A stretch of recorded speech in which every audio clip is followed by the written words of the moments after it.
Montes. Oy, si Brusco, binibigyan na nga dito si Aran habang si Kirk nasa gitna ng tatlo. Okay, kinabahan na ako doon eh. Kinabahan na ako doon eh. Tinitigan nga kita eh. Hindi naman babalagbagay ng TLID yung early game ng Onyx Philippines. Basta maka-snowball si King Kong, okay na. And yung way nila ng pag-snowball dito is play into the timings tulad ng ganito na may ultimate dito si Brusco and hindi na makalabas si Aran. And Forbis will go down.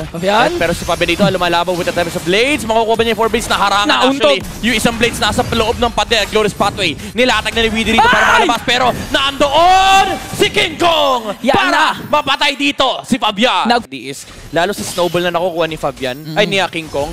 Baka every time na magkakontest ng objective dito yung TLID, mag-hero lock lang yung Onyx Philippines. Pero dito si Kirk nasasaktan. Grabe yung wala kay Fabian pero nandoon yung Surge of Life ni Brusco yung pagbigay ng HP pabalik dito sa kanilang mga members. Tempest of Blades ginamit na rito ni Fabian. Makakapatay ba siya? Nahuli nila si Brusco rito. Pero tutumba rin naman si Fabian at pati na rin si Weedy. Susunod na siya sa kamay ni King Kong and si Aran pa ngayon na buhay. Imagine patayin yung Gatot Kacha. Kasi tignan mo naman yung first item, Blade Armor. Ayun na.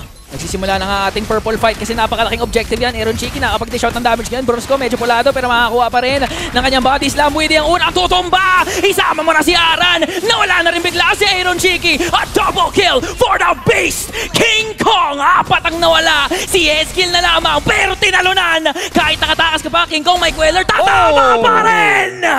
King Kong with a kill. Sa pool, sa ulo. Ubos. Ang TLID, 5 miyembro ang nawala and tumumba pa.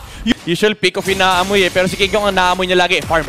Hoy, napakaganda ng harang ni Brusco rito. Nahuli niya si Aran. And nandoon yung AOG, nakakancel, hindi makatakbo. Pero nakatakas na si Kirk. Pero si King Kong, sa may unahan, ginamit yung kanyang Blade Surge para makalayo sa Tempest of Blades. Pero si Fabian dito, tinamaan siya nung Chrono Dash at pati na rin ng Queller mula kay King Kong. At surut-surut nang tumutumba ang TLID. Triple kill para kay Kelra. Eto na ba? Saan ka punta? Wala pa lang Savage kasi baka maniac lang yung makuha ni Kelra dito. Pero okay na yan! Okay kasi lang! Hahawakan niya si Aaron Cheeky! Sa loob ng isang laro, 2 wipeout ang nakuha ng Super Fam! Onyx Philippines on a roll once again! TLID nahihirapan na dahil ginising nila yung World Defending Champions eh! Yung Onyx Philippines sa kanilang mga base push. Ni Fabian pala. Maganda yung kanilang sagot dito pero ngayon may wave na nabantayan dito yung Onyx Philippines. Si Consina rin si Brusco naghaharap ng title strike.